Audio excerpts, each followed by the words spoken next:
Hello, അപ്പോൾ ഇന്നത്തെ recipe ഒരു നാടൻ മുട്ടക്കറിയുടെയാണ് കേട്ടോ. ഇതിന് വേണ്ടി നമുക്ക് ആദ്യം ആവശ്യത്തിനുള്ള മുട്ട പുഴുങ്ങിയെടുക്കണം.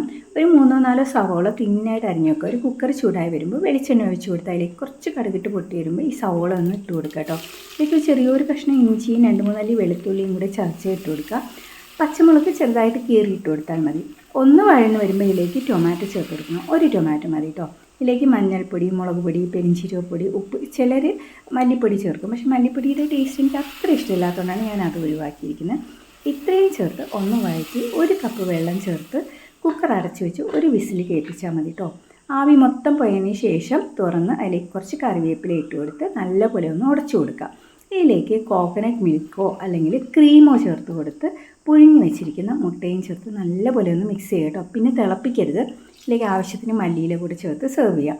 കുരുമുളക് പൊടി ഉണ്ടെങ്കിൽ അതുകൂടി ചേർത്ത് നല്ല ടേസ്റ്റാണ്. എൻ്റെ കയ്യിൽ നിന്ന് തീർന്നു പോയതുകൊണ്ടാണ് ഞാൻ ഇടാത്തത്.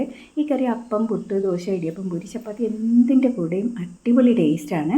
അപ്പോൾ പൂരിയാണ് ഞാനിന്ന് ഉണ്ടാക്കിയിരിക്കുന്നത്. ബാച്ചിലേഴ്സിന് പോലും വളരെ ഈസി ആയിട്ട് ഉണ്ടാക്കാൻ പറ്റുന്ന ഒരു കറിയാണ് കേട്ടോ. ഒന്ന് ട്രൈ ചെയ്ത് നോക്കിയിട്ട് ഫീഡ്ബാക്ക് പറയാൻ മറക്കരുത്. Thanks for